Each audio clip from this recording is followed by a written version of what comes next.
Hey Shane, wow, you have some really amazing detail up in here, and you do just a perfect job with the shading right here. So anyway, I'm not sure what city this is, but so not many suggestions. All your artwork looks really, really great, and I really love this. I think it's a dog. I'm not sure what it is, but it could be a dog or I don't know. So anyway, just a few suggestions. If you add some perspective also to this texture, it'll look a lot more realistic. And what I mean by that is that I think there's a perspective transformation that you can use to, you kind of drag this part in. It's in Illustrator. There's one in Photoshop too. So basically, instead of having, let me zoom this in a little bit.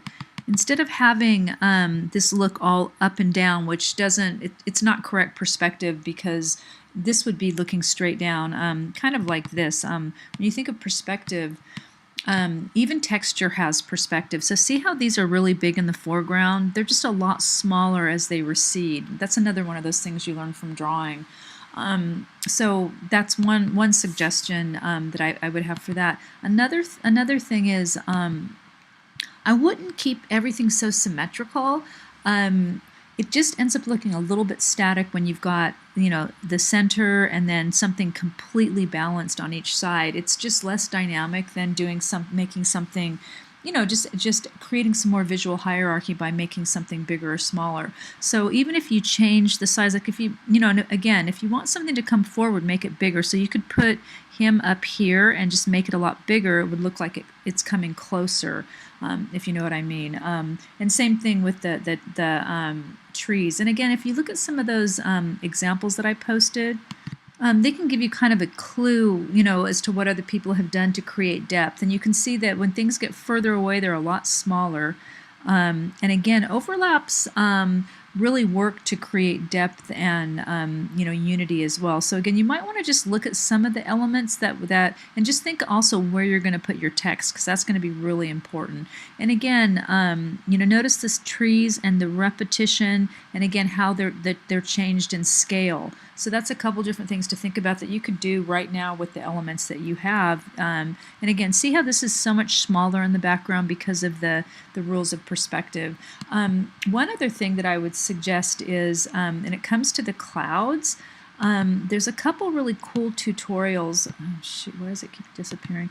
That you might want to just check out. And one of them is this really easy cloud tutorial. I posted it already, but I can post it again if you want.